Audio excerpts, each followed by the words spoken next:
আসসালামু আলাইকুম এভরিওয়ান। কোনো প্রকার বাটাবাটির ঝামেলা ছাড়াই আজকে সুন্দর একটা মজাদার ভর্তা রেসিপি আপনাদের সাথে শেয়ার করব। তো এই যে লইট্টা শুটকি আমি সুন্দর করে কেটে বেছে ধুয়ে নিয়েছি। এখন এগুলো তেলের মধ্যে আমি ভেজে নিচ্ছি। শুটকির মধ্যে যে আষ্টে গন্ধটা থাকে, তেলে ভেজে নিলে সে আষ্টে গন্ধটা আর থাকে না, তাই তেলে ভেজে নিচ্ছি। তারপর এই পর্যায়ে দিয়ে দিচ্ছি আমি পেঁয়াজ কুচি। পেঁয়াজ কুচিটা দিয়ে আমি ভালোভাবে এটা নাড়তে থাকবো। উপকরণগুলো কোনোভাবেই যাতে পুড়ে না যায় সেদিকে অবশ্যই খেয়াল রাখতে হবে। চুলোর আঁচটা একদম মিডিয়াম টু লো আঁচে রাখতে হবে। তারপর এগুলো একটু নাড়া হয়ে গেলে এই পর্যায়ে আমি দিয়ে দেব আস্ত গোটা রসুন। আপনারা চাইলে থেঁতো করা রসুনও দিতে পারেন। তো এই যে আমি রসুনগুলো এখন দিয়ে দিচ্ছি।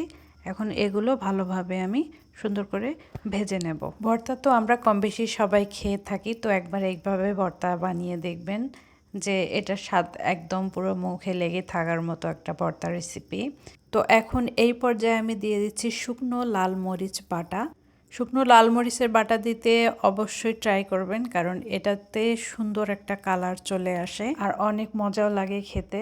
একদম লাল লাল ঝাল ঝাল ভর্তা। তো এখন এই পর্যায়ে আমি দিয়ে দেব স্বাদ মতো লবণ। তারপর দিয়ে দিচ্ছি মশলার গুঁড়ো।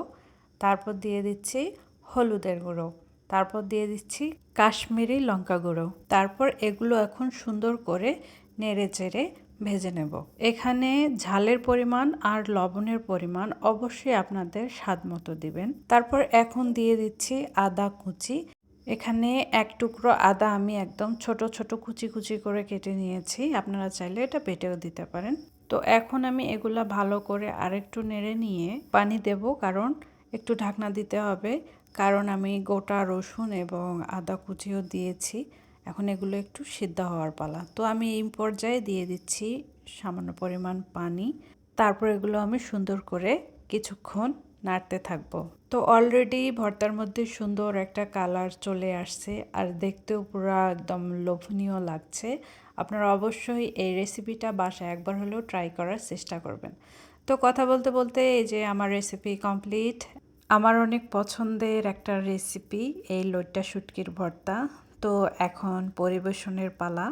তো আমরা অনেক সময় ক্লান্ত থাকি বা অনেক সময় আমাদের রান্না করে খেতে ইচ্ছা করে না।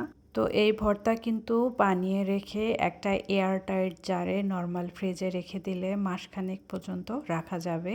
তো এখন আমি এগুলো একটা এয়ারটাইট জারে রেখে দেব।